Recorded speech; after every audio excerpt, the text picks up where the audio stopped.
नमस्कार। म गणेश राई सधैँ आज पनि यहाँ समक्ष आइतबारे कुराकानी गर्न उपस्थित छु र आजको दिन पनि यहाँहरूको सबैको शुभ रहोस्। ईश्वरसँग प्रार्थना गर्दै सधैँ चाहिँ केही मुद्दा केही विषयमा सृजन एक्सन पार्टीको पक्षमा आफ्नो विचारहरू सिक्किमे नागरिक समक्ष राख्नेछु र यहाँहरू यसरी बिहानै जोडिनु भएकोमा यहाँहरूलाई स्वागत जनाउन चाहन्छु। र शान्ति तामाङ म्याडम हुनुहुन्छ, madam good morning. Karishma Sharma हुनुहुन्छ, यहाँलाई गुड मर्निङ। जय नागरिक। सुमति छेत्री म्याडम हुनुहुन्छ, म्याडम गुड मर्निङ। जय नागरिक। सुमन गुरुङजी हुनुहुन्छ, गुड मर्निङ सुमनज्यू। रामबहादुर छेत्रीजी हुनुहुन्छ, हजुर जय नागरिक। रमेश गुरुङ भाइ हुनुहुन्छ, रमेश भाइ गुड मर्निङ, सन्चै हुनुहुन्छ होला कि। आकाश नागरिक छेत्री सिक्किम हुनुहुन्छ, यहाँलाई गुड मर्निङ।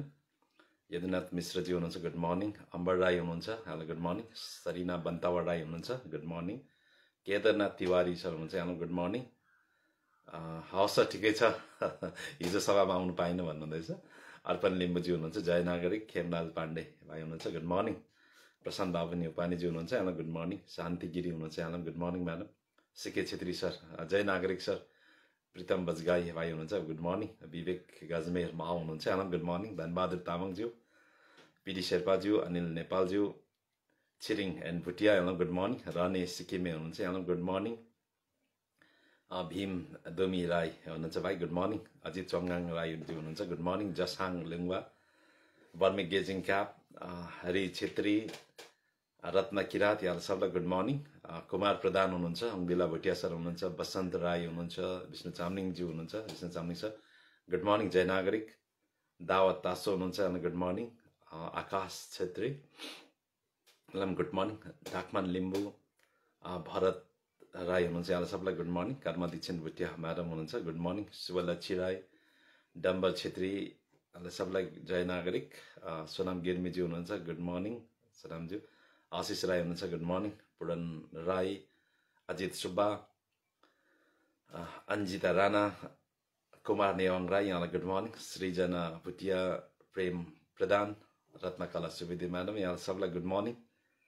लक्ष्मी छेत्री हुनुहुन्छ, एचएम राईजी हुनुहुन्छ, समीर राई, तिलक कार्की सर हुनुहुन्छ, जय नागरिक।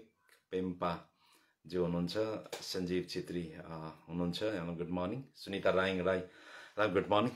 सोनु चामलिङ, कृष्ण प्रधान, महेन्द्र शिवकोटी, देशाङ सुब्बा, यहाँलाई सबलाई नमस्कार, गुड मर्निङ। समय निकाल्नु भएको छ। हरि अधिकारी, बलबहादुर लिम्बू, दानियल सिलवाल, छिरिङ दर्जी, प्रेम प्रधान, आकाश छेत्री, सबलाई गुड मर्निङ। पासङ भुटिया हुनुहुन्छ, एसएल नेपाल, आरपी गुरुङ दाजु, यहाँलाई गुड मर्निङ। तिलक मुखिया, रिफर्म कल 10th पोक्लो कामराङ, जसले पेज चलाउनुहुन्छ, यहाँलाई गुड मर्निङ। वीर खालिङ राई हुनुहुन्छ, सिक्किमे केटा, नर्दुप हुनुहुन्छ, कुन्जाङ, एसबी हाङचाङ, बिना शर्माज्यू, निमेश यहाँलाई गुड मर्निङ। भीम सुन्दास दाजु, अशोक नेचाली राई, सोनी प्रसाद लिम्बुज्यू, केशव छेत्रीज्यू, जीवन राई, तुलसी शर्मा, सोनाम डाडु लेप्चाज्यू, विमल राई, यहाँ सबलाई गुड मर्निङ। चन्द्र बोकिम, सोनाम गिर्मीज्यू, सुरेन बमजन दाजु, मिलन विश्वकर्मा, जोना राई, सीता ठटाल, गकुलदास सिक्किमे, यहाँलाई good morning. Kamala Bhima Upreti madam, यहाँ सबलाई गुड मर्निङ। र 5 मिनट भइसकेको छ र म आफ्नो आजको विषयमा कुरा अगाडि बढाउने छु र तपाईँले म आफ्नो कुराहरूलाई कमेन्टमा दिँदै जानुहोस् है। हामी हेर्छौँ, हाम्रो पार्टीको सबै साथीभाइले पनि तपाईँको कमेन्ट्सहरूलाई हेर्नेछ र त्यसमा हामी पार्टीमा चर्चा गर्नेछौँ र तपाईँ हाम्रो विचार मेरो विचारसँग असहमत भएको कुराहरूलाई पनि राख्नुहोस् है, त्यसमा हामी चर्चाहरू अवश्य गर्नेछौँ। र सर्वप्रथम म छठ पूजाको हार्दिक शुभकामना सम्पूर्ण सिक्किमेलाई, विशेष गरेर बिहारी समुदायमा शुभकामना व्यक्त गर्न चाहन्छु।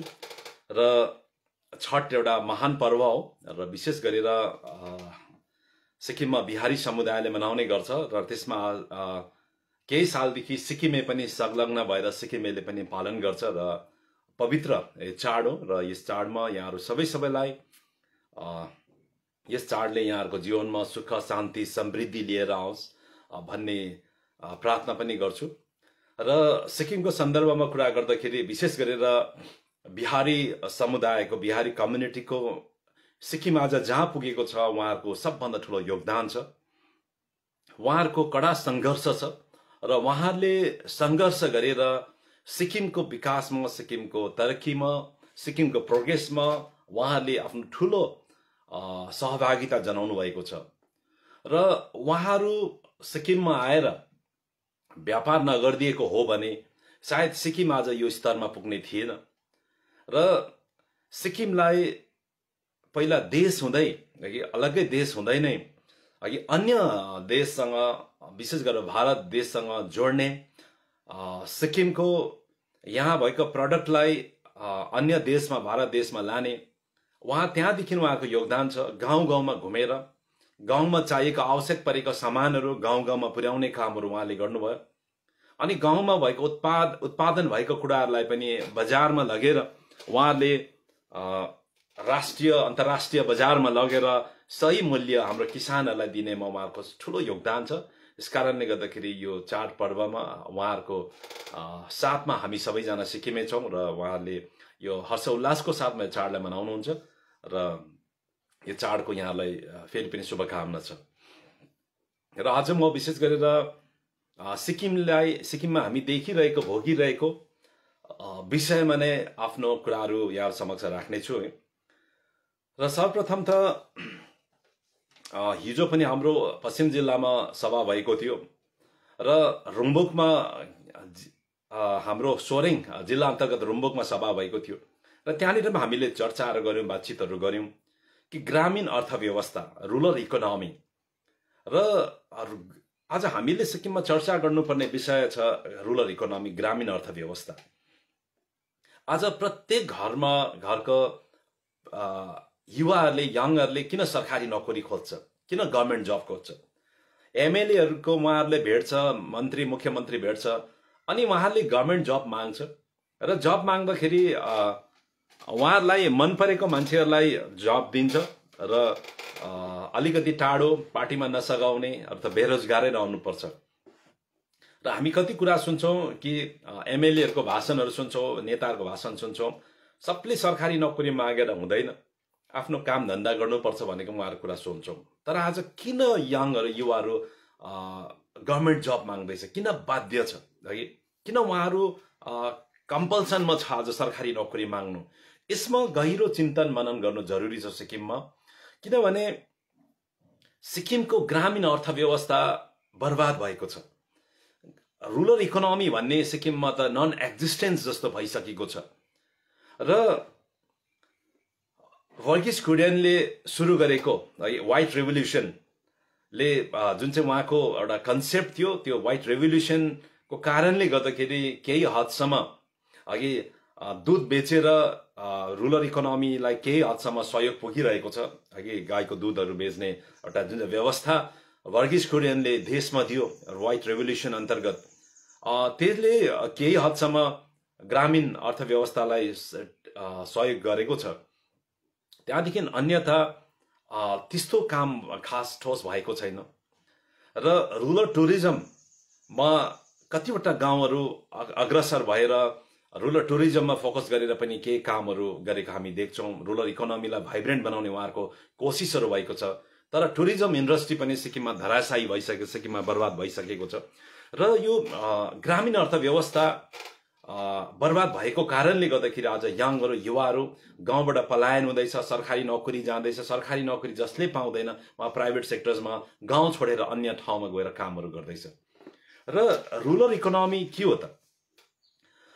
ग्रामीण अर्थव्यवस्था हाम्रो गाउँमा कृषि, बागवानी, यो पशु एनिमल हस्बेन्ड्री, फुल खेती र सानो सानो कटेज इन्डस्ट्री, सानो सानो उद्योग धन्दा, सानो सानो व्यापारहरू मिलेर एउटा गाउँको अर्थव्यवस्था निर्माण हुन्छ। त्यसलाई भन्छ हामी रुरल इकोनोमी। र यो अर्थव्यवस्थाले गाउँमा इम्प्लोइमेन्ट क्रिएट गर्छ, रोजगार सृजना गर्छ अनि गाउँलेकोमा पैसाको चलखेल हुन्छ, आउने जाने बाटोहरू पैसाको चलखेल हुँदै जान्छ र यो रुरल इकोनोमी जति मजबुत हुँदै जान्छ ग्रामीण अर्थव्यवस्था त्यति नै पैसा रुपियाँको चलखेलहरू त्यहाँ गाउँमा हुँदै नै जान्छ। तर अहिले सरकारले पोलिसी बनायो कि 1 फ्यामिली 1 जब, एकजना जसको घरमा सरकारी नोकरी छैन सरकारी नोकरी दिने, अनि सरकारी नोकरी पाए पछाडि चाहिँ उहाँहरू 5 जनाको परिवार छ भने 4 जना बोल्नु हुँदैन, चुप लागेर बस्नुपर्छ। 4 जना बेरोजगार भएर बस्नुपर्छ, बोल्यो भने 1 जनाको नोकरी पनि जाने डर छ। अनि त्यसले गर्दाखेरि चाहिँ गाउँमा चाहिँ यही नक्सा यस्तै कुराहरू देखाएर नोकरी दिने, घर घरमा नोकरी दिने पोलिसिजहरू बनायो।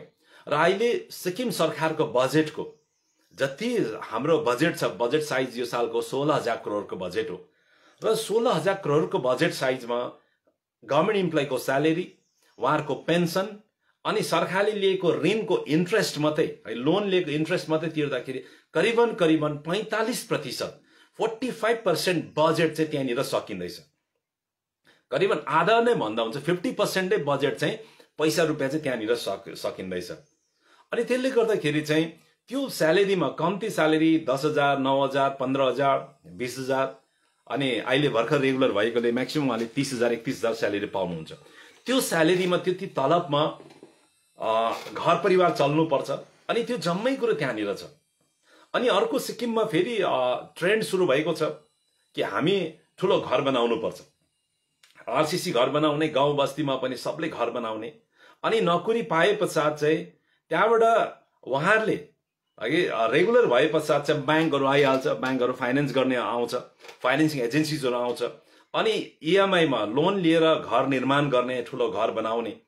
अनि जीवनको त 70% उहाँहरूको इन्कमको या 80% जति कमाइ हुन्छ, स्यालेरी पाउँछ, उहाँहरूको इएमआईमै जान्छ, इएमआईमा सकिन्छ। त्यस कारणले गर्दाखेरि चाहिँ रुरल इकोनोमी ग्रामीण अर्थव्यवस्था अति नै कमजोर भएको कारणले गर्दाखेरि सिक्किमले अब भयानक आउँदो दिनहरूमा स्थितिहरू झेल्नुपर्छ, सामना गर्नुपर्ने स्थितिहरू हुँदैछ। त्यस कारणले गर्दाखेरि चाहिँ घर घरमा नोकरी दिएर, गभर्मेन्ट जब दिएर यसले चाहिँ हाम्रो जो समस्या छ, समस्याको समाधान हुँदैन। यो सर्ट टर्म हुनसक्छ, सर्ट टर्म केही समयको लागि हुनसक्छ, जहिलेसम्म भारत सरकारको अनुदान हामी पाउँछौँ, उहाँहरूको सपोर्ट रहिरहन्छ, त्यति बेलासम्म यो व्यवस्था चल्न सक्छ। तर भारत सरकारले पनि जुन चाहिँ सपोर्ट सिस्टम छ स्टेटलाई दिने, त्यसलाई केही समय विथड्र गर्नु थाल्यो, कम्ती गर्नु थाल्यो भने चाहिँ त्यहाँबाट सिक्किमको अवस्था चाहिँ अति नै नाजुक हुन्छ, हामीलाई कठिन हुनसक्छ। त्यस कारणले गर्दाखेरि चाहिँ रुरल इकोनोमीमा सरकारको प्रायोरिटी हुनुपर्छ, ध्यान छैन।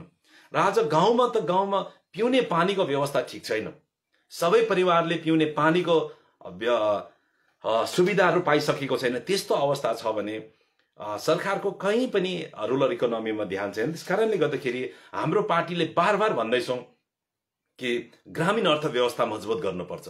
अनि ग्रामीण अर्थव्यवस्था जति मजबुत हुन्छ अनि मात्रै बजारहरू पनि, हाम्रो सानो सानो टाउन्सहरू छ सिक्किममा, सानो सानो बजारहरू छ, त्यो बजारहरूलाई चाहिँ फिड गर्ने, बजारहरूलाई चाहिँ चलाउने चाहिँ गाउँ बस्ती हो। र ग्रामीण अर्थव्यवस्था मजबुत हुँदा मात्रै त्यो बजार पनि विकसित भएर जान्छ, अगाडि बढ्छ। तर आज उल्टा काम हुँदैछ, सरकारले हजारौं करोड ऋण ल्याएर चाहिँ बजारको सुन्दरीकरण, बजारमा खर्च गर्दैछ।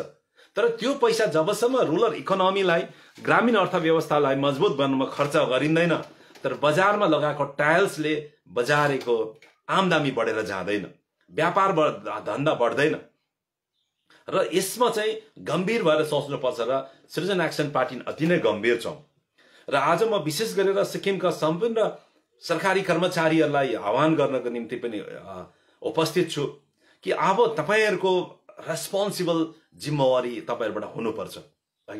तपाईहरु सरकारी जागिर पाउनुभयो, गभर्नमेन्ट जब पाउनुभयो, अनि कहीं न कहीं अब तपाईहरु त्यहाँनिर गभर्नमेन्टमा महिना पछि तपाईको स्यालेरी आउँछ, तलब आउँछ। तर अब करिबन 50% पैसा चाहिँ त्यहाँनिर जब स्यालेरी, पेन्सनमा चाहिँ या इन्ट्रेस्ट पेमेन्टमा जाँदैछ भने चाहिँ हाम्रोमा विकासको लागि एकदमै कम्ती पैसा बाँच्छ। त्यहाँबाट लोन तिर्नुपर्ने सरकारको हुन्छ, सरकार चल्ने मेसिनरिज हुन्छ, त्यो माथि खर्च हुन्छ। त्यो कारणले गर्दाखेरि चाहिँ सिक्किममा खासै विकास गर्नु, डेभलपमेन्ट गर्नुको लागि त 20% पनि पैसा बाँच्दैन। अनि त्यो 20% पैसा चाहिँ जम्मै ऋणको भरमा सरकारले लिँदैछ, लोन ल्याएर विकास गर्दैछ। त्यस कारणले गर्दाखेरि अब हामी सबै सिक्किमेहरूको एउटा दायित्व बन्छ, जिम्मेवारी बन्छ कि सिक्किमलाई मजबुत बनाउनु भने प्रत्येक नागरिकको अब जिम्मेवारी बन्छ। त्यो जिम्मेवारी कस्तो हो, कसरी निभाउने भन्ने कुरा, किन भन्दाखेरि सरकार जिम्मेवार भइदियो भने, सरकार रेस्पोन्सिबल छ भने, हाम्रो पोलिसी मेकर्सले आफ्नो जिम्मेवारी बुझेको हो भने आम जनता नागरिकलाई सहज हुन्छ, सुविधा हुन्छ। तर हाम्रो सरकार, जनताले चुनेको सरकार चाहिँ उहाँहरू सिक्किमको भविष्यसँग कहीँ पनि चिन्तित छैन। उहाँहरूलाई ग्रामीण अर्थव्यवस्था बर्बाद होस् कि जेसुकै होस् मतलब छैन, तर उहाँहरू त चौकीमा रहिरहनु पर्यो, उहाँले मौज मस्ती गर्नु पाइबस्नु पर्यो। अनि बेला बेला यसो ऋण ल्याएर के गरेर जनतालाई केही सहयोग गरे जस्तो गर्ने, अनि उहाँहरूको मौज मस्ती मात्रै छ। त्यस कारणले गर्दाखेरि अब आम नागरिकले जिम्मेवारी लिनुपर्छ। त्यो के भन्दाखेरि अब हाम्रो ज्यादा स्यालेरीमा पैसा जाँदैछ भने, जो स्यालेरिड मान्छेहरू हुनुहुन्छ, अघि तपाईँ घरमा 4 जना परिवारको सदस्य छ, तपाईँ 4 जना दाजुभाइ चाहिँ एकजनाले जब पायो भने चाहिँ अब तपाईँहरूको जो इन्कम छ, इन्कमबाट चाहिँ कसरी हुन्छ आफ्नो घर परिवारको इन्कम जेनेरेटिङ एक्टिभिटिजमा, अघि उत्पादन मूलक कुराहरूमा चाहिँ तपाईँहरूको इन्भेस्टमेन्ट हुनु पर्यो, खर्च गर्नु पर्यो। अझ सिक्किममा मैले अघि भने कि ठुल्ठुलो घरहरू बनाउने, आरसीसी बिल्डिङहरू गाउँमा बनाउने, किन भन्दाखेरि उसको आज सिक्किम चाहिँ कस्तो भयो भने घर हेरेर मान्छेले इज्जत पाउने, है कत्रो ठुलो घर छ, कस्तो सुन्दर घर छ, त्यसको आधारमा है समाजमा उसको इज्जत सम्मान हुने, रेपुटेसन कायम हुने, त्यो एउटा गलत ट्रेन्डहरू सिक्किममा हुँदैछ। सानै घर हुँदा पनि केही हुँदैन, तर इकोनोमी अर्थव्यवस्था राम्रो भएर जानुपर्छ। र ठुल्ठुलो सुन्दर घरहरूले चाहिँ कुनै पनि ठाउँको विकास भनेर भन्नु सकिँदैन। त विकास त अर्थव्यवस्थाले हुन्छ। त्यस कारणले गर्दाखेरि चाहिँ जुन चाहिँ कुराहरू चाहिँ एउटा आरसीसी घर बनाउनु भनेको 80-90 वर्षको इन्भेस्टमेन्ट हो। है एउटा आरसीसी घरको लाइफ 80-90 वर्षसम्म चाहिँ त्यसको लाइफ हुन्छ, त्यो एउटा घर रहन्छ भने। अहिले हामीले सरकारी नोकरी पायो, लोन लियो, अनि घर बनाउँदाखेरि चाहिँ तपाईँको सबै पैसाहरू चाहिँ इएमआईमा जान्छ। इएमआईमा जाँदाखेरि चाहिँ यदि त्यो घरले रिटर्न्स दिनु सकेन, त्यो घरले एडिसनल इन्कम दिनु सकेन, इन्कम दिँदैन तपाईँको घरले हो भने चाहिँ त्यो चाहिँ डेड एसेटको रूपमा हुन्छ। तपाईँको 70-80 वर्षको लागि चाहिँ पैसा चाहिँ जाम भयो, है 70-80 वर्षको लागि चाहिँ लाखौं रुपियाँ पैसा तपाईँको चाहिँ त्यहाँनिर डेड स्टक बन्यो, त्यो जाम लाग्छ, त्यो सर्कुलेसनमा हुँदैन पैसा। अनि पैसा सर्कुलेट नहुँदाखेरि जम्मै हामीले चाहिँ सिक्किममा ज्यादा मान्छेले चाहिँ डेड स्टक या डेड एसेट क्रिएट गर्दैछौँ। त्यसले चाहिँ हामीलाई इन्कम दिएको छैन, आउटपुट दिएको छैन। त्यसले गर्दाखेरि चाहिँ हाम्रोमा क्यास फ्लो गाउँमा चाहिँ पैसा रुपियाँको चलखेल एकदम कम्ती हुन थालेको छ।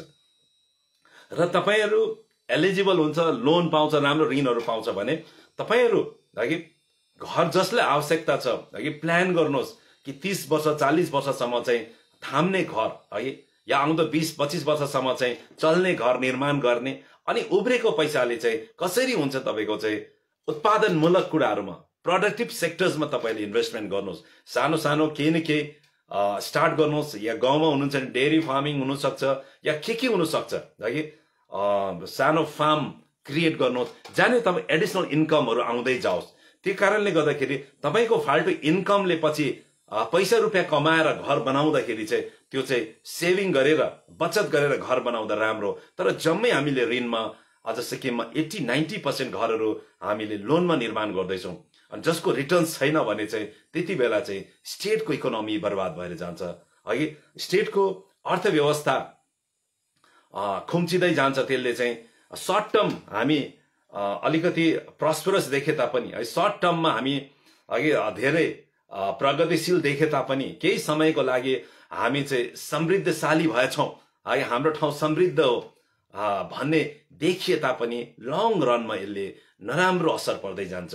र यो सिक्किममा, यो ठाउँमा हामी पश्चात आउने जेनेरेसनले पनि गरी खानु पाउनुपर्छ। उनीहरूको लागि पनि हामीले जग्गा बनाइदिनु पर्छ। आउने पिढी पनि यो ठाउँमा तपाईँ हाम्रो ठाउँमा जन्मे पश्चात चाहिँ सिक्किममा जन्मेपछि उसले गर्व गर्ने ठाउँ हामीले बनाइराख्नको लागि हो भने चाहिँ अहिलेदेखि हामीले अर्थव्यवस्थालाई मजबुत बनाउनु पर्छ, अर्थव्यवस्थालाई स्ट्रङ बनाउँदै लानुपर्छ। अनि यो स्ट्रङ बनाउने अर्थव्यवस्थामा हामीले कामहरू गर्नुपर्छ। त्यसकारणले गर्दाखेरि हाम्रो पार्टीले घोषणा गरेका छौँ कि सृजन एक्सन पार्टीको सरकारमा हामी प्रत्येक ग्राम पञ्चायत युनिटमा प्रत्येक जिपिओमा इकोनोमिक एडभाइजर आर्थिक सल्लाहकारहरूको नियुक्ति गर्नेछौँ भने हामीले घोषणा गरेका छौँ। किनभने प्रत्येक परिवारमा हामीले इन्भेस्टमेन्ट कसरी गर्ने, उहाँहरूको भएको पैसानीको लगानी कहाँ गर्ने हौ त्यो विषयमा आज हामीले बताउनु जरुरी छ।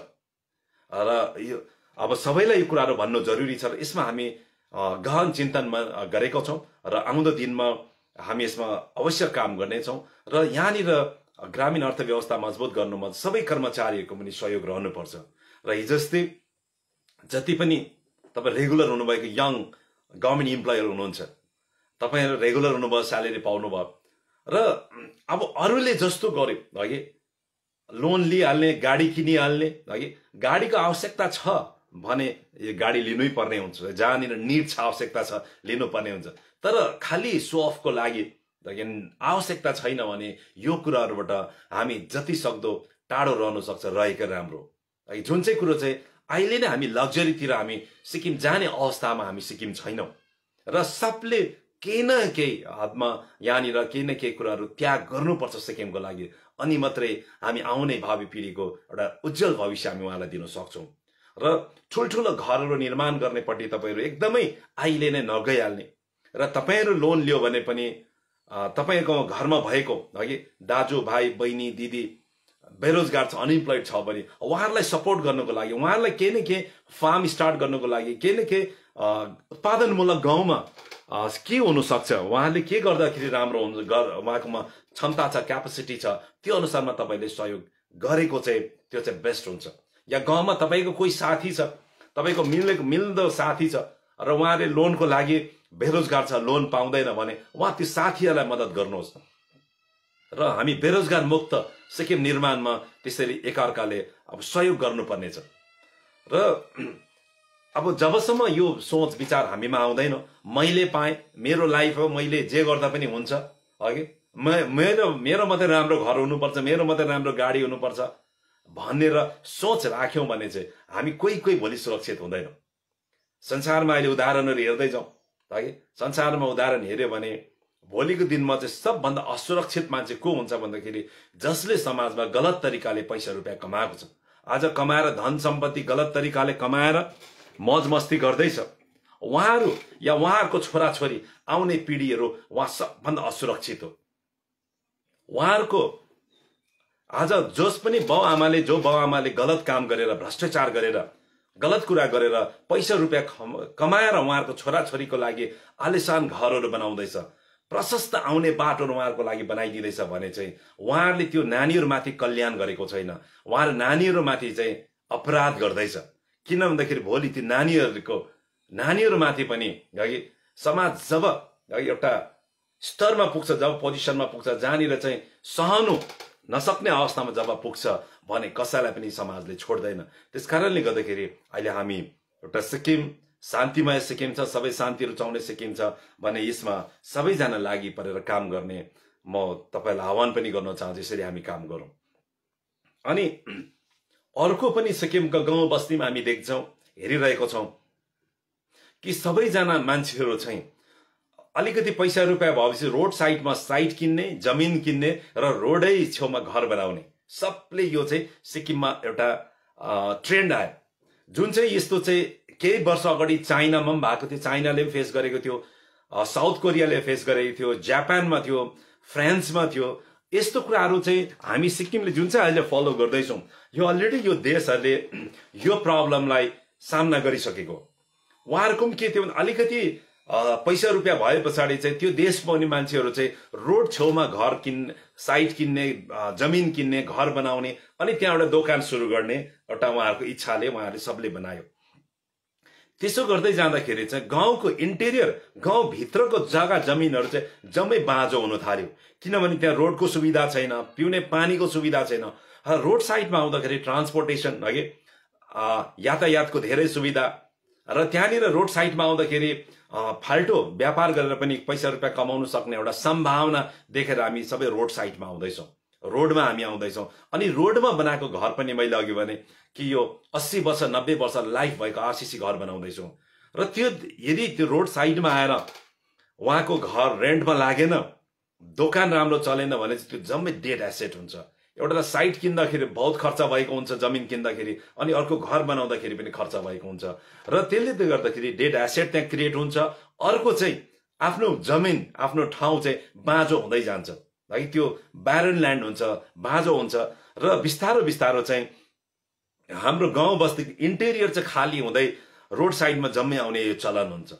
र यसले चाहिँ यो पनि हो एउटा ग्रामीण अर्थव्यवस्थालाई यसले पनि नकारात्मक असर पार्छ, र सरकारको योजना हुनुपर्छ कि कसरी हुन्छ मान्छे चाहिँ आफ्नै ठाउँमा आफ्नै जमिनमा उहाँले घर बनाउन सकोस्, उहाँले फार्महरू केही न केही उद्योग सानो सानो केही धन्दा के उत्पादनमूलक कामहरू गर्न सकोस्। त्यसको लागि सरकारकोमा अघि पोलिसी हुनुपर्छ, नीति हुनुपर्छ। अघि क्लस्टर बेस्ड डेभलपमेन्टको लागि उहाँहरूकोमा सरकारले इनिसिएटिभ लिनुपर्छ, रोडहरू पुर्याइदिनुपर्छ। अघि कसरी हुन्छ घर घरमा कनेक्ट गर्ने, सरकारकोमा रोडले सानो सानो रोडले पनि कनेक्ट गरिदिने, या कहाँसम्म रोड पुर्याउन सक्छ त्यो ठाउँसम्म रोड पुर्याउनु पर्छ। तर म 2002 देखि सक्रिय राजनीतिमा छु, एक्टिभ पोलिटिक्समा छु। 2002 देखि 2002 देखि अहिलेसम्म म सक्रिय राजनीतिमा छु। तर अहिलेसम्म पनि राज्य सरकारले, पूर्व सरकार होस् वर्तमान सरकार होस्, यो ठोस नीति बनाउन सकेन। रोड कसरी बनाउने, पीएमजेएसवाई भारत सरकारको योजना छ, भारत सरकारको ठोस योजना छ। त्यो योजना अन्तर्गत जति रोड पुग्यो, त्यहाँदेखि उता त यहाँ त आशीर्वादमै छ। अघि मुख्यमन्त्रीले जे चाह्यो त्यो हुन्छ, मुख्यमन्त्रीले चाहे रोड बनिन्छ, चाहेन रोड बनिँदैन। अघि त्यो गाउँलेको आवश्यकता, गाउँको इकोनोमीलाई केही हेरिँदैन। है कुन कुन ठाउँमा रोड पुर्याउनु पर्ने, कसरी पुर्याउनु पर्ने केही पनि छैन।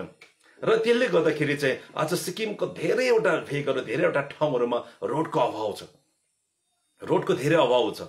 र म जहाँ बस्छु, म मल्लीमा बस्छु, कि मेरो घर मल्लीमा छ। यहाँनिर त धेरै हामीले गाउँले सबै मिलेर नै, र हाम्रो एडभान्टेज के भने पहिलादेखिकै हामी वेस्ट बेङ्गालसँग एकदम नजिक एट्याच्ड हाम्रो ठाउँ छ। त्यस कारणले गर्दाखेरि चाहिँ पहिलादेखि नै यहाँनिर चाहिँ घरमा रोडहरू यहाँ बनाउनु पर्यो भने जेसीपी मसिन्सहरू, एक्सकाभेटर्सहरू वेस्ट बेङ्गालमा सहज तरिकाले हामी पाउँथ्यौँ। त्यहाँबाट कम्ती दाममा पनि आएर हामीले घर घरमा रोडहरू कनेक्सन गरेको छौँ।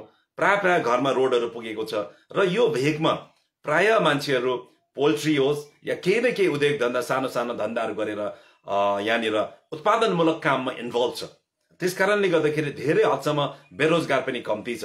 तर त्यस्तो सुविधाहरू सिक्किमको इन्टेरियर्समा छैन। अहिले पो सिक्किममा प्राय सिक्किमको कन्ट्र्याक्टर्सहरूले, सिक्किमेहरूले एक्सकाभेटर्सहरू, जेसीपी मसिन्सहरू राख्दैछ, र उहाँहरूको सहयोग लिएर रोडहरू निर्माण हुन सक्छ। र यसमा सरकारको ठोस नीति हुनुपर्छ। र हामी एकदम अब सरकारले नीति बनाउन नसकेको कारणले गर्दाखेरि हामी एकदमै हामी ढिलाइ हुँदैछौँ, हामी पछितिर जाँदैछौँ। र जुन चाहिँ कुराहरू चाहिँ संसारको अन्य देशले यो प्रब्लम फेस गरेर पनि उहाँले त्यो प्रब्लमलाई, त्यो समस्यालाई करेक्सन गरेर त्यो देशहरू कहाँ अगाडि निस्किसक्यो। तर हामी त्यो देशले गरेको गल्तीहरूलाई हामी दोहोऱ्याइरहेको छौँ। र सरकार पोलिसी मेकर्सहरू, हाम्रो टपमा बस्नेहरूले त यो विषयमा चिन्तन गर्नु पर्यो नि, यो विषयमा मनन गर्नु पर्यो नि। तर आज पोलिसी मेकर्सहरू सिक्किममा त विपक्षी पार्टीको पछि लागेर उहाँले आफ्नो काम केही गरेको छैन। अपोजिसन कहाँ जान्छ, कसलाई भेट्छ, कहाँनिर मिटिङ गर्दैछ, खालि उहाँको चासो त्यसमा मात्रै छ।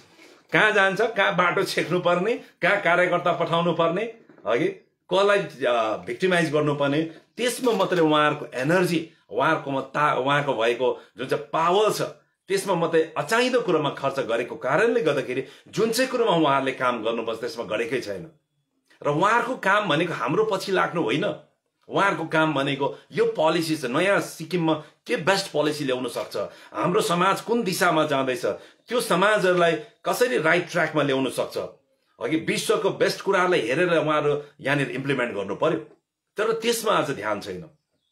आज रुरल इकोनोमीलाई हेर्यो भने चाहिँ संसारको सबभन्दा बेस्ट रुरल इकोनोमी कि नेदरल्यान्डलाई मान्छ, जो हामी हल्यान्ड पनि भन्छौँ।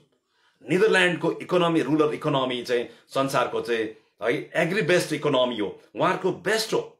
अनि पूर्व सरकारमा नेदरल्यान्डमा त्यहाँनिर धेरै अफिसर्सहरूलाई ट्रेनिङ पठाइयो, धेरैजना त्यहाँनिर पोलिसी मेकर्सहरू गयो, नेदरल्यान्ड घुमेर आयो।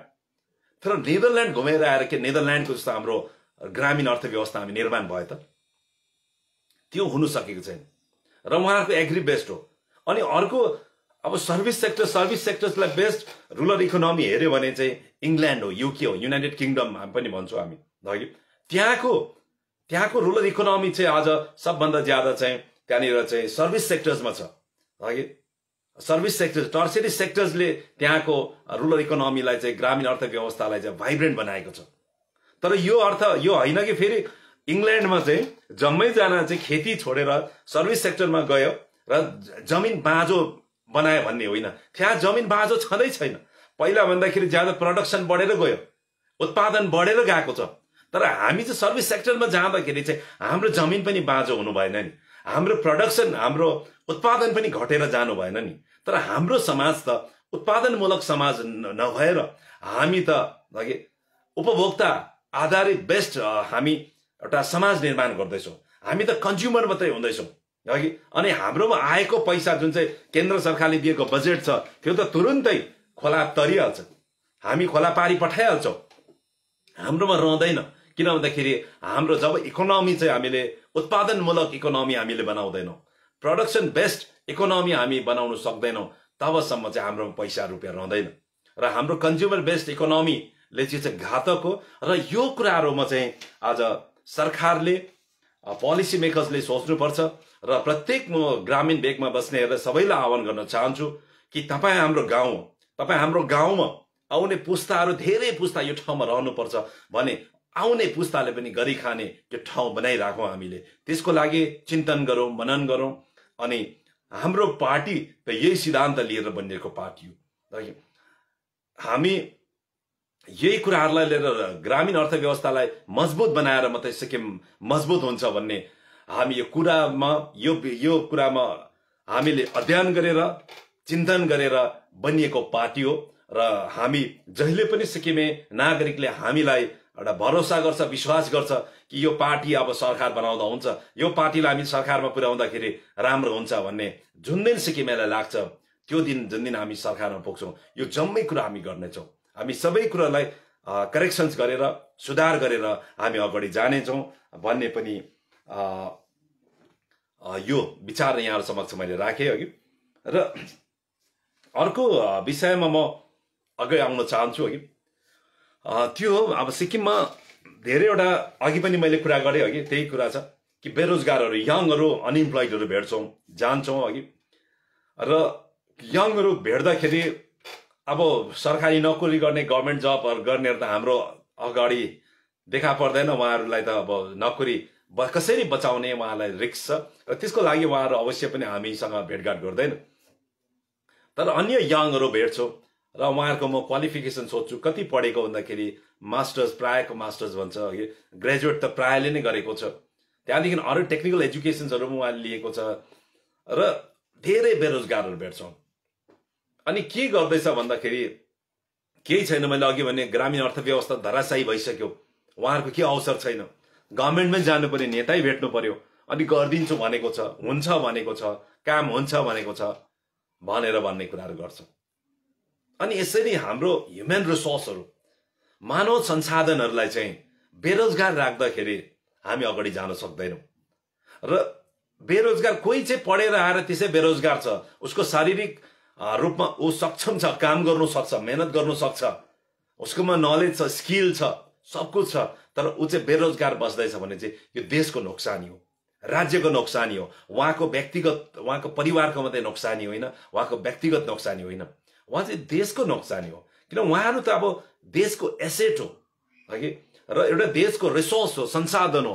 र देशको संसाधनलाई प्रयोग गर्नु सक्ने क्षमता, क्यापेसिटी चाहिँ सरकारमा हुनुपर्छ।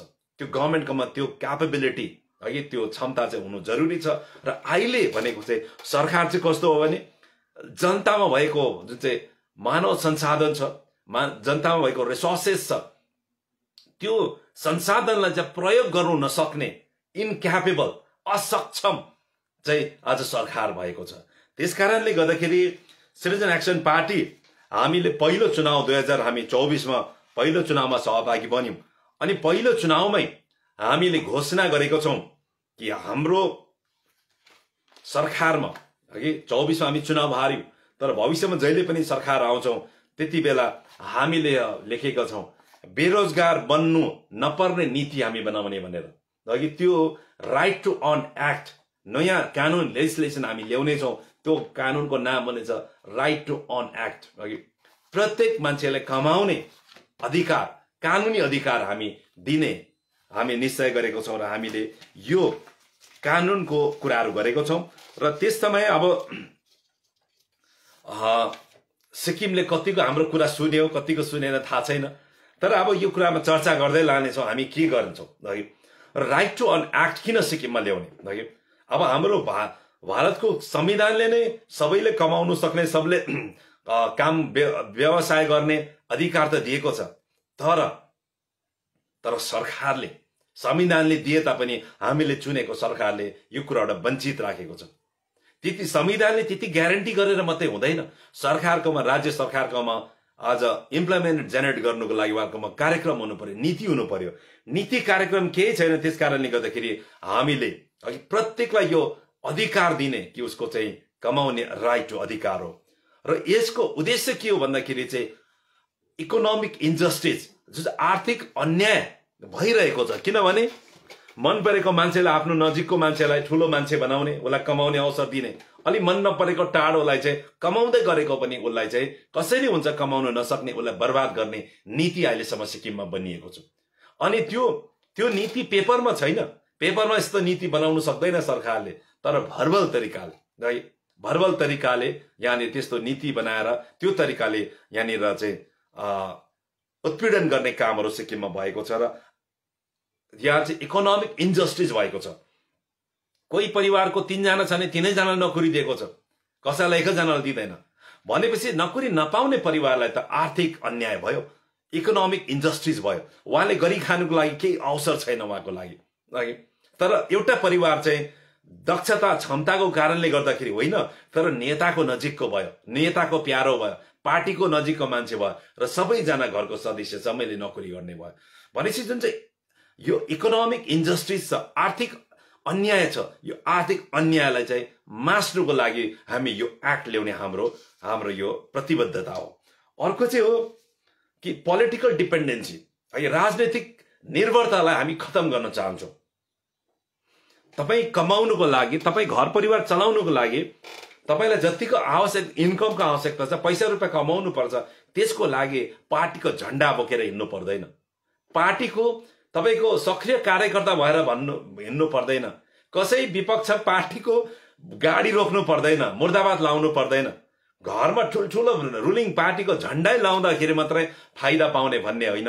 यो पोलिटिकल डिपेन्डेन्सी हो कि अहिले तपाईँ केही फाइदा पाउनुको लागि रुलिङ पार्टीको एकदम मजबुत कार्यकर्ता देखिनुपर्छ, भित्रबाट त हुँदैन कि भित्रबाट हुँदैन, तर देखिनुपर्छ।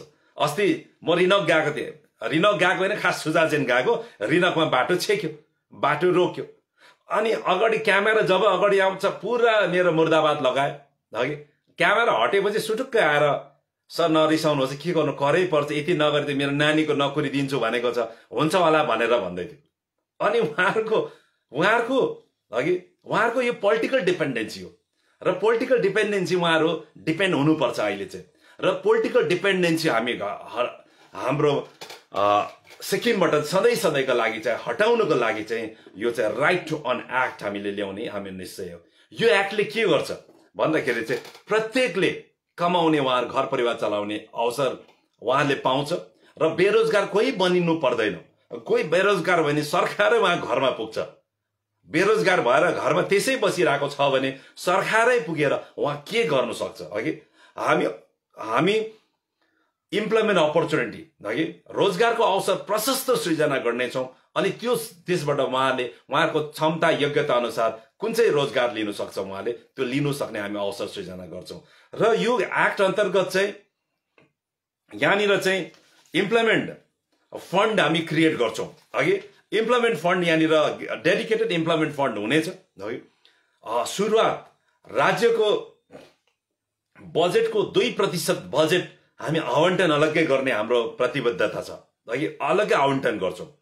र अहिलेको स्थितिमा हो भने चाहिँ 2% बजेट चाहिँ बेरोजगारी समस्या समाधान गर्नको लागि छुट्यायो भने चाहिँ यो साल पनि यदि हाम्रो बजेट साइज 16,000 करोडको छ अनि 2% मात्रै पैसा चाहिँ यहाँ छुट्यायो भने चाहिँ 320 करोड हुन्छ।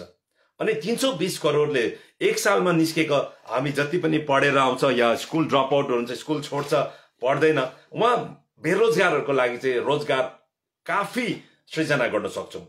तर अहिलेको सरकार चाहिँ जति ज्यादा बेरोजगार रहन्छ, जति ज्यादा उहाँले पोलिटिकल डिपेन्डेन्ट बनाउँछ अनि त्यति नै पार्टीलाई, रुलिङ पार्टीलाई फाइदा छ। किनभने उहाँहरूको जिन्दाबाद गर्दै पछाडि कुदिबस्ने मान्छे चाहिन्छ, उहाँहरूलाई पुरा मान्छे चाहिन्छ। त्यस्तो छ अब। अनि पोलिटिकल डिपेन्डेन्ट बनाएर नै उहाँहरू सत्तामा रहिरहनु चाहन्छ। तर हामी पोलिटिकल डिपेन्डेन्सी हटाएर हामी सरकार चलाउन चाहन्छौँ र त्यहाँनिर भोलि कोही पनि बेरोजगार हुँदैन। सरकारले चाह्यो भने सरकार चाहिँ तपाईँ हामीले भोट दिएर बनाएको सरकार यति ताकतवर हुन्छ, यति पावरफुल हुन्छ, यति शक्ति हुन्छ उसकोमा, चाह्यो भने अहिले नै बेरोजगारी समस्या समाधान गर्न सक्छ। उहाँहरूकोमा त्यो ताकत हुन्छ। अहिले मुख्यमन्त्री हुनुहुन्छ हाम्रो अति आदरणीय दाजु, आज उहाँकोमा यति साह्रो पावर छ, शक्ति छ कि तपाईँ गएर अगाडि उहाँको रुनु भयो भने अहिले नै तपाईँलाई चाहिँ जबको अर्डर दिएर पठाउँछ। उहाँको अहिले नै उहाँलाई नोकरी दिएर तपाईँलाई चाहिँ घर चाहिँ रुँदै पुगेको मान्छे चाहिँ हाँस्दै घर फर्किने बनाउने ताकत उहाँकोमा छ। त्यो पावर त उहाँकोमा छ, जनताले दिएको ताकत पावर हो। तर त्यस्तै पावर चाहिँ समग्र सिक्किममा सबै बेरोजगारमाथि उहाँले किन प्रयोग नगरेको? त्यो चाह्यो भने त सबमा प्रयोग गर्न सक्छ। आज उहाँले है उहाँकोमा गयो भने चाहिँ किडनी ट्रान्सप्लान्ट अहिले गरिदिनु सक्छ। उहाँले तुरुन्तै उहाँकोमा गएर रुँदै तपाईँ त्यहाँ घरमा मिङतेयाङमा छिर्नुहोस्, किडनी ट्रान्सप्लान्ट गर्नु 20 लाख रुपियाँ पैसा चाहिन्छ, अहिले उहाँले व्यवस्था मिलाएर तपाईँलाई खुसी बनाएर पठाउन सक्छ। तर त्यसरी सम्पूर्ण सिक्किममा किडनी ट्रान्सप्लान्ट गर्नुपर्ने बिमारीहरूको चाहिँ उहाँले किन नगरिदिएको? उहाँकोमा ताकत छ, पावर त छ, त्यति गर्न सक्ने, किन नगरेको? किनभने गर्नु नचाहेको हो नि त। बेरोजगारी समस्या समाधान गर्नु नचाहेको। सबैजना मान्छेले उपचार पाएर सबजना जाति हुनु थाल्यो भने चाहिँ उहाँलाई डर छ, मेरो गुणगान गाउँदैन होला, मेरो अगाडि पछाडि हिँड्दैन होला भन्ने के खालको फोबिया, यसलाई भन्छ फोबिया, के खालको डर चाहिँ उहाँको दिमागमा कसले भरिदिएको छ, उहाँले गर्नु चाहँदैन। त्यसकारणले गर्दाखेरि चाहिँ यो चाहिँ सम्भव छ, यो पोसिबल छ, सम्भव छ। त्यसकारणले गर्दाखेरि राइट टु अन एक्ट ल्याएर हामी सबैलाई न्याय दिन्छौँ, जस्टिस दिन्छौँ। अघि आर्थिक तपाईँलाई अन्याय पनि हुँदैन, पोलिटिकल डिपेन्डेन्सी पनि हामी सक्ने हाम्रो यो योजना छ। त्यसको लागि हामी काम गर्नेछौँ र यसमा हामीले बृहत रूपमा हामी चर्चा गरिरहेका छौँ, काम गर्दैछौँ र यसमा तपाईँहरूको पनि सुझावहरू, सिक्किमे आम जनताको है, सिक्किमे युवाहरूको, सिक्किमे सम्पूर्ण सिक्किमेबाट हामी सुझाव चाहन्छौँ कि राइट टु अन एक्टलाई अझै कसरी इफेक्टिभ बनाउन सकिन्छ, यसमा के कुराहरू हामी समेट्नु सकिन्छ ताकि आउँदो पिढीले है रोजगारको लागि भड्किनु नपरोस्। आउने हाम्रो भाइ बहिनीहरू जो स्कुलमा पढ्दैछ उहाँहरू पढिसक्दा एउटा सपना बोकेर आमा बाउले पढाएको छ, आमा बाउको सपना चकनाचुर नहोस्। कहिलेसम्म अघि आज यही कुरामा हामी लडिबस्ने, रोजगारको लागि कहिलेसम्म अघि आज 9,000 10,000को नोकरीको लागि पनि अर्काको टाउकै फुटाउनु पर्ने, ढुङ्गा हानेर अर्काको टाउकै फुटाइदिँदाखेरि चाहिँ आँटिरहेछ भन्ने बित्तिकै सरकारी नोकरी पाउने कहिलेसम्म यो व्यवस्थालाई हामीले मलजल गरिबस्ने र यो सधैँको लागि सकौँ है। यो मुद्दालाई यहाँ सकेर अगाडि आउने हाम्रो जेनेरेसनले नयाँ कुरो इनोभेट गर्नु पर्छ, इनोभेसन्सपट्टि जाओस्, उहाँहरू हाम्रो आउने पिढीहरू त अझै सक्षम बनेर जाओस्, त्यसको लागि काम गर्नेछौँ र यसमा तपाईँहरूको पनि सुझाव हामी चाहन्छौँ। र यस्ता कुराहरू त हाम्रो यो वाचा पत्रमा अनेकौं कुराहरू हामीले लगाएको छ जसले चाहिँ साँच्चै सिक्किमलाई आत्मनिर्भर बनाउनेछ, सिक्किमलाई भोलि साँच्चै नयाँ दिशामा लानेछ। र यसमा हामी कामहरू गर्नेछौँ। यसमा हामी सुझावको आशा राख्छौँ, विशेष गरेर यङहरू जो अनइम्प्लोइड हुनुहुन्छ है, तपाईँहरू पनि आउनुहोस्, लागि परौँ र यसमा हामी अझै बृहत रूपमा चर्चा गरेर यसलाई हामी एउटा राम्रो कानुन हामी भविष्यमा लिएर आउनेछौँ। यो यहाँ समक्ष मैले कुरा राखेँ। अनि अर्को विषयमा म अगाडि आउन चाहन्छु कि त्यो विषय केही दिनदेखि तपाईँहरू लगातार सोसियल मिडियामा पनि देखिरहनु भएको छ कि अस्ति भाइटिकाको दिन हाम्रो पार्टीले विभिन्न थानामा गएर यस विषयमा जिडीहरू एफआईआर गर्ने कामहरू पनि गरेको छ। त्यो हो कि महिला राजनीतिक कर्मीहरूमाथि, पोलिटिकल लिडर्सहरूमाथि, वुमेन पोलिटिकल लिडर्सहरूमाथि अभद्र टिप्पणी गर्ने अनि उहाँहरूको मनोबल घटाउने कामहरू जुन चाहिँ फेक आइडीबाट हुँदैछ सिक्किममा, यो अति नै दुर्भाग्यको कुरा हो। र उहाँहरूलाई बदनाम गर्नुको निम्ति जुन तरिकाले काम हुँदैछ यसको हामीले पहिला पनि खण्डन गर्यौं, आज पनि गर्छौं। र यसमा अहिलेसम्म पनि सिक्किमको प्रहरीले यसमा कुनै पनि कारबाही गरेको छैन। र सिक्किम पुलिस एफिसिएन्ट पुलिस हो, देशमै हेर्यो भने सबभन्दा एफिसिएन्ट पुलिस सिक्किममा छ। तर पोलिटिकल प्रेसर को कारणले गर्दाखेरि उहाँहरूले आफ्नो क्षमता अनुरूप काम गर्न सकिरहेको छैन। र यसरी फेक आइडीबाट कसैको चरित्रमाथि अघि अभद्र टिप्पणी गर्नु, त्यो पनि उहाँहरूले केही होइन तर सिक्किममा एउटा अपोजिसन पार्टीमा लागेर अपोजिसन पार्टी लिडर भएर बोल्दाखेरि न उहाँहरूलाई साइलेन्स गर्नु, उहाँहरूलाई चुप राख्नुको निम्ति यस्तो कुराहरू गर्नु चाहिँ यो निन्दनीय कुरा हो। र उहाँहरू बोल्दाखेरि असर कसलाई छ? सिक्किमे समाजलाई त छैन। असर छ भने रुलिङ पार्टीलाई छ, एसकेएम पार्टीलाई छ। भने एसकेएम पार्टीकैबाट यो काम भएको हो, रुलिङ पार्टीबाट भएको स्पष्ट भएको छ। केही महिनाको अगाडि एउटा घटना हो र एकजना त्यस्तै अघि त्यो पोलिटिक्ससँग पार्टीसँग सम्बन्धित थिएन, फाल्टै कुरामा फेक आइडीबाट अभद्र टिप्पणीहरू अनि उहाँले चाहिँ मेसेजहरू, नराम्रो कुराहरू मेसेजहरू पठाउँथेछ केही महिलाहरूलाई, लेडिजहरूलाई। अनि त्यसो पठाउँदाखेरि जब उहाँ लेडीहरूले गएर थानामा कम्प्लेन लज गर्यो अनि थानाको पुलिसले 2 दिनभित्रमा है त्यो फेक आइडी कसको भनेर उहाँलाई एरेस्ट गर्यो। 2 दिन पनि समय लागेन अनि तुरुन्तै एरेस्ट गर्यो अनि उहाँमाथि कारबाही गर्यो। अनि त्यति बेला के थाहा पायो भन्दाखेरि चाहिँ जो अभद्र उहाँमाथि टिप्पणी गर्यो, मेसेजहरू पठाउँथ्यो, उहाँको आफ्नै नै साथी रहेछ, मेल फ्रेन्ड अघि केटा साथीले चाहिँ त्यस अभद्र उहाँलाई मेसेजहरू पठाउँथेछ। एरेस्ट भयो, उहाँमाथि कारबाही भयो। र त्यस्तै तरिकाले आज महिनौं बितिसक्यो, सीआईडीले इन्क्वायरी गर्दैछ भन्छ। अहिलेसम्म पनि उहाँहरूमाथि अभद्र टिप्पणी जसले गर्यो उमाथि कारबाही त गरेन। फेरि केही दिन अगाडि अर्को पार्टीको अपोजिसन पार्टीको महिला नेत्रीमाथि पनि अभद्र त्यही फेक आइडीबाट टिप्पणी गर्यो। त्यसको मतलब हो पोलिटिकल संरक्षण पाएको छ, पोलिटिकल प्याट्रोनेज पाएको छ। र पोलिटिकल संरक्षण भएको कारणले गर्दाखेरि यसरी गर्नु चाहिँ अनुचित कुराहरू। आज सोसियल मिडियामा सबै कुरोको सबैजनाको पाउँछ, सबजनाको हुन्छ। पहिला किर्ते प्रचार निस्किन्थ्यो, त्यो चाहिँ एकदम त्यो टार्गेटेड मान्छेमा मात्रै पठाउँथ्यो कि त्यो चाहिँ पोस्ट गरेर या कसले बाँड्नु पर्ने त्यसरी बाँड्ने पहिला चलन थियो। तर त्यो भन्दा पनि सोसियल मिडियामा आएर है यो चाहिँ पब्लिकली अभाइलेबल प्लेटफर्ममा आएर यसरी अभद्र टिप्पणी गर्नु चाहिँ हिजो किर्ते पर्चा निकाल्नु, पाम्पलेट निकालेर पोस्ट गर्नु, चिठी पोस्ट गर्नु भन्दा पनि यो चाहिँ घातक हो समाजमा। र कति साह्रो हाम्रो समाज बेशरम समाज हुँदैछ। जसरी पनि उहाँले यो कुराहरू पोस्टहरू गरे लेखेको छ, कमेन्ट लेखेको छ। यो अवश्य पनि छोरी मान्छेले त लेखेन होला, छोरीले त यस्तो कुराहरू लेख्दैन, मलाई विश्वास छ। किन इमानदार हुन्छ छोरीहरू भनेको है, महिलाहरू इमानदार हुन्छ। तर यो कसैले लेख्यो, केटाहरूले नै लेख्यो, मर्दहरूले नै लेख्यो। अनि यति नीच मर्दको सोच कसरी हुन सक्छ? आज उहाँको पनि त आफ्नो दिदी बहिनीहरू छ, आमाहरू छ, चेलीहरू छ। अनि यो चाहिँ नीच हरकत गर्नु सक्ने सम्म पनि यो नीच हरकत पनि गर्नु लाउने नेताको सोच चाहिँ कस्तो होला? यस्तो कर्म गर्नु लाउने, यस्तो काममा है कसैको छोरा, कसैको दाजु, कसैको श्रीमान है कसैको भाइलाई चाहिँ प्रयोग गराउने नेताको मानसिकता कस्तो होला? त्यस्तो नेताको भरमा हामी सिक्किम चाहिँ राम्रो हुन्छ भनेर चाहिँ कसरी कल्पना गर्नु सकेको सिक्किमले? कसरी चयनको निन्द्रा सुत्नु सकेको होला? म अचम्म लाग्छ, दुःख पनि लाग्छ यो कुरा सोच्दाखेरि। कस्तो मान्छेको मानसिकता हो यो?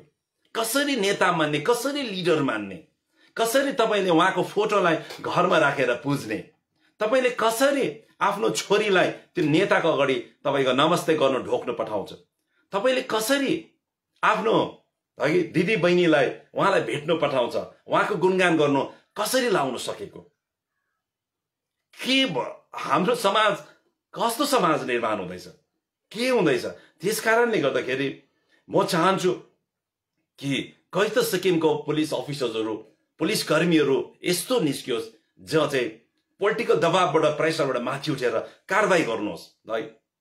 र यो माथि जुन चाहिँ एफआईआर भएको छ, जसले पनि सम्बन्धित पुलिस अफिसरले यो कुरालाई हेर्नु हुँदै छानबिन गर्नु हुँदैछ, तपाईँ एकताल सिक्किमलाई सम्झेर, तपाईको छोरी चेली, तपाईको दिदी बहिनीलाई सम्झेर पनि उनीहरूमाथि कारबाही गर्ने, समाजमा उजागर गर्ने र यस्तो व्यक्तिहरू है समाजमा कसरी बाँच्न सकेको, कसरी रहनु सकेको त्यो पनि समाजले हेर्ने अवसर तपाईले दिनुहोस् र पुलिसले यसमा राम्रोसँग कारबाही गरोस् भन्ने हामी चाहन्छौँ।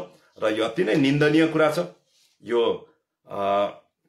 यसमा जति पनि यो कुरालाई खण्डन गर्दाखेरि कमी नै हुन्छ, कम्ती नै हुन्छ। यस कारणले गर्दाखेरि सिटिजन एक्सन पार्टीको नेतृत्वमाथि पनि अभद्र टिप्पणी भएको छ, अन्यमाथि पनि भएको छ र हामी प्रशासनमाथि अझै पनि विश्वास गरिरहेको छौँ उहाँले के कारबाही गर्छ होला भनेर।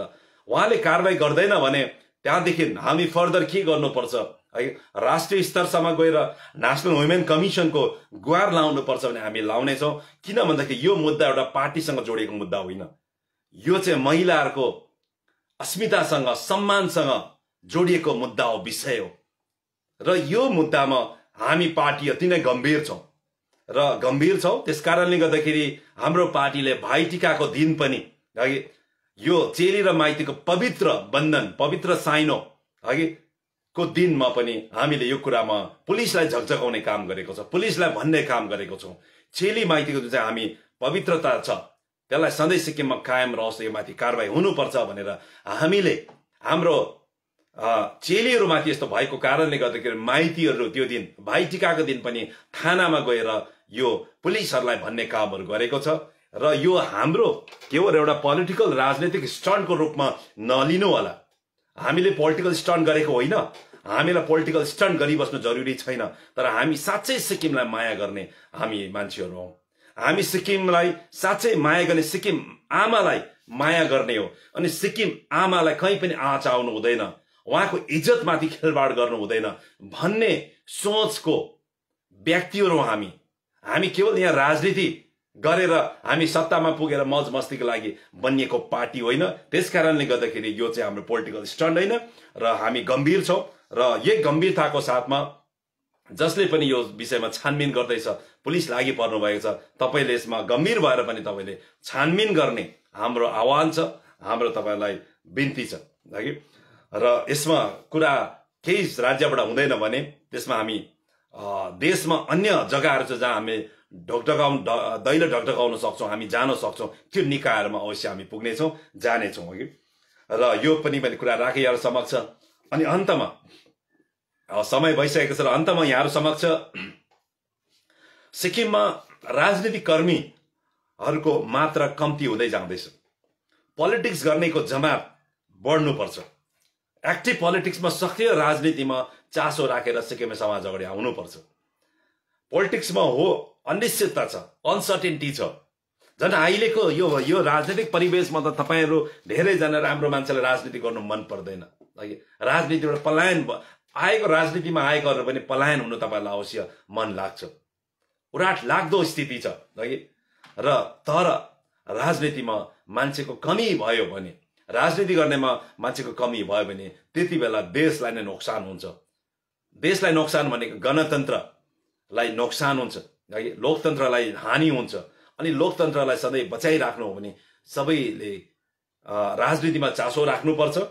अनि राजनीतिमा चासो राख्ने जसले एक्टिभ पोलिटिक्स गर्नु सक्नुहुन्न तपाईले चासो राख्नु पर्यो, स्टडी गर्नु पर्यो, अघि तपाईले बुझ्नु पर्यो, तपाईले कुराहरू सुन्नु पर्यो राजनीतिक कर्मीहरूको। अनि जो पनि तपाईहरु एक्टिभ पोलिटिक्समा सक्रिय राजनीतिमा आउन चाहनुहुन्छ तपाईहरु आउनुपर्छ, आउनुहोस् राजनीतिमा, अघि जुनै पनि पार्टीमा आउनुहोस्, तर राजनीतिमा आउनुहोस्। र राजनीतिमा मान्छेको कमी हुँदैछ र मान्छेको कमी राजनीतिमा चाहिँ यो चाहिँ शुभ संकेत होइन। र विशेष गरेर म यङलाई, युवाहरूलाई आह्वान गर्न चाहन्छु, तपाईहरु पोलिटिक्समा आउनुहोस्। दुःख छ, तकलिफ छ धेरै नै। जन अपोजिसनमा राजनीति गर्नु त कठिन छ सिक्किममा। जतिजना रुलिङ पार्टीमा तपाईहरु गएर राजनीतिक करियर सुरु गर्नु भएको छ, पोलिटिक्स सिक्किमलाई सेवा गर्नु थाल्नु भएको छ, अघि तपाईहरु जुन मकसदमा राजनीतिमा जानु भएको छ त्यो तपाईँ रुलिङ पार्टीमा पनि त्यस्तो राजनीति गराउने अघि तपाईले कामहरू गर्नुहोस्। तपाईँ त्यहाँनिर पनि त्यस्तै राजनीति हुन सकोस्। तर रुलिङ पार्टीमा धेरैजना युवाहरू जो राजनीतिमा आउनुभयो, धेरैजना राम्रो युवाहरू आउनु भएको छ, तर उहाँहरूको पनि रुलिङमा गएपछि मानसिकता चाहिँ अघि त्यो त दिन र रात फेरिएको जस्तो फेरिएको देख्दा मलाई अचम्म लाग्छ।